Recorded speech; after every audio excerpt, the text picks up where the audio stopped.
So many people fail to make filmmaking their full-time job, and in this video I'm going to give you some strategies and things that you need to watch out for and be aware of so that this doesn't happen to you.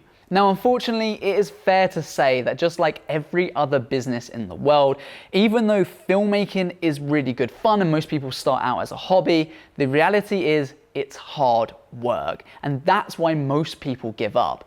Now, the problem with filmmaking is that you need to be good at two specific areas. One is the creative side, something that most people are really good at because that's where their passion and their hobby for filmmaking has come.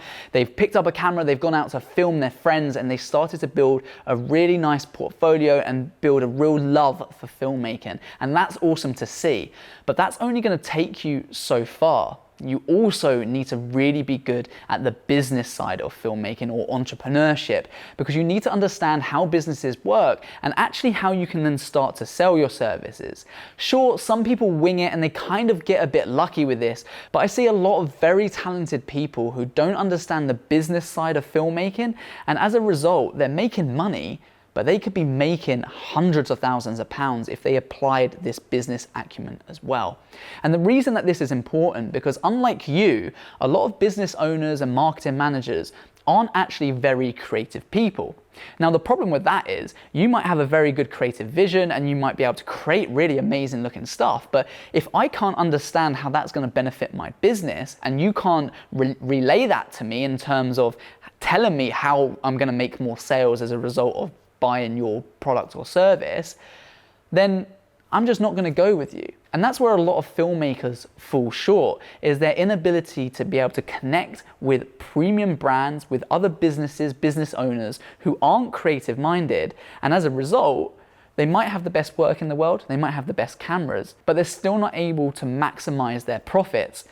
And again, they might be making a decent amount. They might be making 30, 40, 50,000 pounds a year. But if they just added a little bit more of this business sense, they would be able to make hundreds of thousands of pounds a year. And I know that because I'm talking from experience. I'm actually the other way around. I'm okay creatively, I am a very creative person, but there's no doubt about it, I am not the best filmmaker in the world, by a long shot.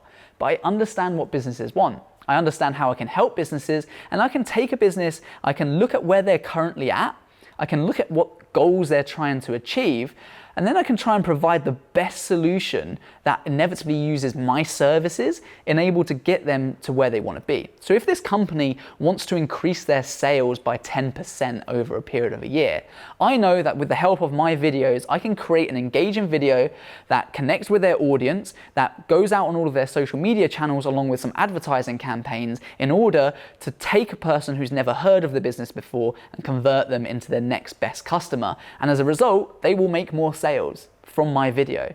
Now, that is so much stronger than me just saying to someone, I can make a really cool video for your business. Well, why do I want that video, Ross? Well, because it would just look really cool. You might make some more sales from it. That's nowhere near as compelling as factually telling these people from my track record, I can prove this X, Y, Z, and putting it across to these people in a very business sense rather than a creative sense. Of course, being very good with the camera is super important, and there's no two ways around that, because if you do a really bad job and you've done a good job at selling your services into a business and then you don't deliver on what you've promised, then that person will never come back to you. So you do need a mix of both. And for most people, like I said, they're very good at the creative side, and it's just bringing up the business acumen to fit in with that. And as a result, they'll make so much more money and they'll connect with so many more clients and businesses as a result. But unfortunately, it's not a get-rich-quick thing. You cannot pick up a camera and expect to be making hundreds of thousands of pounds in your first month or two.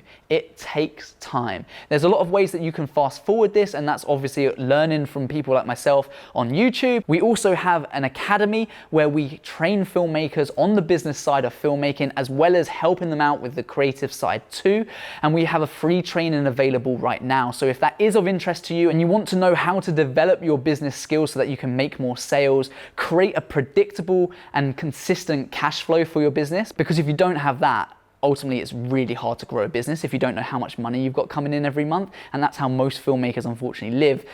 And as a result, that really stops them being able to grow to that next level. So if you want to know how to do those kind of things, we use a system called the RCP system. So if you want to learn more about that, I will leave a link below in the description to the free training that we offer so that you can learn more about that. Now, at the end of the day, this stuff takes time. You need to invest in your learning, in your knowledge, the same way as when you picked up the camera from the first time, you had it on automatic settings, and it took you a long time to learn how to use the manual settings to get the most out of that camera.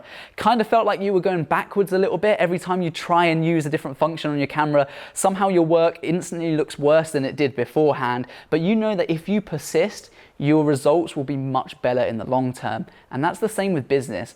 You start off doing these things that you kind of think, oh, it was easier just winging it. Yeah, only to a point, and you're going to sell yourself short if you do that. Put in a little bit of investment and time into learning the business side, how to connect with businesses, how to use proper outreach strategies. And again, in my online training, I show you some of my outreach strategies that I'm using right now for Instagram, exactly word by word, what kind of messages you should send to businesses in order to get a response and get some work from them, different strategies you can use as well if you're just starting out. And that leads me on to a final point here as well, which is track record and portfolio as a filmmaker is super important. It's tough to get jobs.